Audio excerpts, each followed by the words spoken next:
Two empires, two geniuses.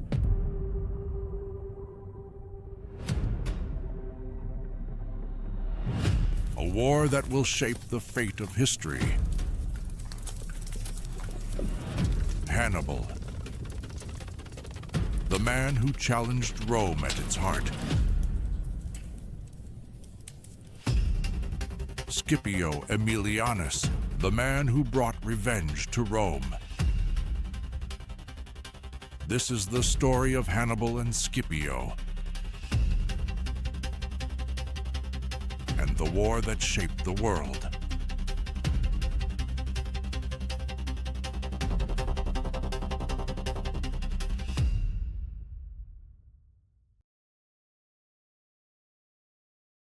Every great commander, no matter how legendary, carries both strengths that elevate them above their peers and weaknesses that shape their limits. Hannibal and Scipio Aemilianus were no exception. Their brilliance was undeniable, but their legacies were forged as much by what they could not do as by what they achieved. For Hannibal, his greatest strength was his creativity. He possessed an uncanny ability to read the battlefield and improvise, often turning disadvantages into opportunities. Few commanders in history could transform diverse mercenary forces, Numidian cavalry, Iberian infantry, Gallic warriors, and his infamous war elephants into a unified instrument of destruction. His tactical flexibility allowed him to counter larger Roman armies with precision. At Cannae, he created a masterpiece of envelopment still studied in military academies today. Beyond tactics, Hannibal was a master of morale. He inspired loyalty among soldiers far from home, motivating them not just with pay, but with the vision of striking at the heart of Rome itself. Yet Hannibal's weaknesses were equally defining. His genius on the battlefield could not overcome the political shortcomings of Carthage. Unlike Rome, which mobilized its entire citizen body for war, Carthage was hesitant, divided, and reluctant to send reinforcements.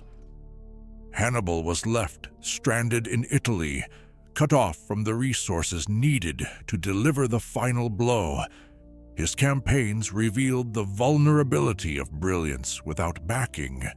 Even the greatest battlefield victories could not achieve lasting results without the machinery of state power behind them. Scipio Aemilianus, in contrast, thrived because he had what Hannibal lacked: an empire fully committed to war. His strength lay in discipline, patience, and the ability to harness Rome's immense resources. He did not gamble everything on one moment of brilliance. Instead, he tightened Rome's grip on Carthage until the city was suffocated. He embodied the Roman art of systematic warfare, organization, logistics, and endurance. Under his command, Rome's soldiers were not only inspired, but drilled into a relentless force that could withstand hardship for years. This was his genius, not dazzling maneuvers, but ensuring that victory was inevitable. But Aemilianus had his own limits. Unlike Hannibal, he was not remembered for daring gambits or audacious battlefield innovations. His victories, though decisive, owed much to Rome's overwhelming superiority in manpower and resources. This made it difficult for his personal brilliance to shine in the same way Hannibal's did. His genius was often hidden within Rome's collective power. History remembers him as the executor of Rome's will, the man who turned inevitability into reality, but not as the architect of breathtaking tactical brilliance. Ultimately, the strengths and weaknesses of these two men highlight the dual truths of war. A commander can be a genius of tactics, but fail without political support. Another can lack flair, but succeed through discipline and the weight of empire. Hannibal proved that brilliance alone could inspire fear and admiration across centuries. Scipio Aemilianus proved that patience and structure could extinguish even the brightest flame. Together, they remind us that war is won not only by the genius of individuals, but by the systems that sustain them. Which do you think is more decisive in history? A single brilliant commander like Hannibal, or the steady machinery of empire behind leaders like Scipio Aemilianus? Do you value the flash of genius that creates legends, or the grinding certainty that secures survival? Though Hannibal Barca and Scipio Aemilianus never stood face to face on the battlefield, history itself cast them as opposite poles of the same long tragedy. One threatened Rome with annihilation, the other delivered annihilation to Carthage. Together they embody a cycle of vengeance that consumed two civilizations. Hannibal's moment came at Cannae in 216 BCE. There, with fewer men, he orchestrated the most devastating defeat Rome had ever suffered. Surrounded on all sides, nearly 50,000 Romans fell in a single day. For a moment, the Republic trembled, its survival uncertain. Hannibal had delivered Rome to the brink of extinction, but the final blow never came. Without reinforcements, his victories turned into stalemates. Rome endured, scarred but alive. 2 generations later, Scipio Aemilianus inherited the shadow of that trauma. Rome had not forgotten the terror of Hannibal's campaign. By the time of the Third Punic War, Rome was no longer merely defending itself. It was determined to erase the memory of Carthage altogether. Scipio Aemilianus led the siege with cold precision. For 3 years he tightened the noose, cutting Carthage off from hope and life. In 146 BCE, when the city finally fell, Carthage burned for 17 days. The survivors were sold into slavery.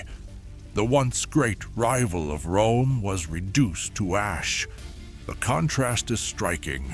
Hannibal, gazing toward Rome, knew he lacked the power to destroy it. Scipio Aemilianus, standing over the ruins of Carthage, shed tears even in triumph, acknowledging the cruel truth that Rome too one day would meet the same fate. As Polybius recorded, he quoted Homer, "The day shall come when sacred Troy shall perish." Carthage's destruction was not just revenge, but a mirror held up to Rome's own destiny. Hannibal was remembered as the nightmare Rome survived. Scipio Aemilianus was remembered as the executor of Rome's vengeance. One failed to deliver finality, the other ensured it. Together, they formed the bookends of the Punic struggle, a reminder that history moves not only through individuals, but through the balance of power, fortune, and fate. Do you think Hannibal's near destruction of Rome was more impactful than Scipio Aemilianus's final destruction of Carthage? Which moment feels more tragic to you? Hannibal's helpless gaze toward Rome, or Scipio's tears over the ashes of Carthage? History remembers Hannibal Barca and Scipio Aemilianus not simply as men, but as symbols of two civilizations locked in eternal rivalry. Hannibal, the audacious commander who carried war to Rome's doorstep, represented defiance against overwhelming odds. Scipio Aemilianus, the cold and disciplined executor of Rome's vengeance, represented the inevitable triumph of imperial power. Their lives never intersected directly, yet together they defined the rise and fall of Carthage and the birth of Rome's unchallenged supremacy. But this supremacy came with shadows. Hannibal's genius nearly shattered Rome at its most vulnerable. Aemilianus's victory sealed Rome's dominance, but it also carried a warning. If Carthage could fall, so too could Rome. When Scipio wept over the ashes of Carthage and quoted Homer's prophecy of Troy's destruction, he revealed an uncomfortable truth: that every empire carries within it the seeds of its own decline. So the question remains, who truly deserves to be called the greater genius? Hannibal, the master of tactics who dared to strike at Rome before it reached its zenith? Or Scipio Aemilianus, the strategist who ensured Rome would never again fear Carthage? And beyond that, was Rome's ultimate victory truly a triumph, or merely the beginning of a slower, inevitable decay? If you enjoyed this deep dive into the clash of two worlds and two legacies, don't forget to like, share, and subscribe to the channel for more cinematic explorations of history's greatest figures.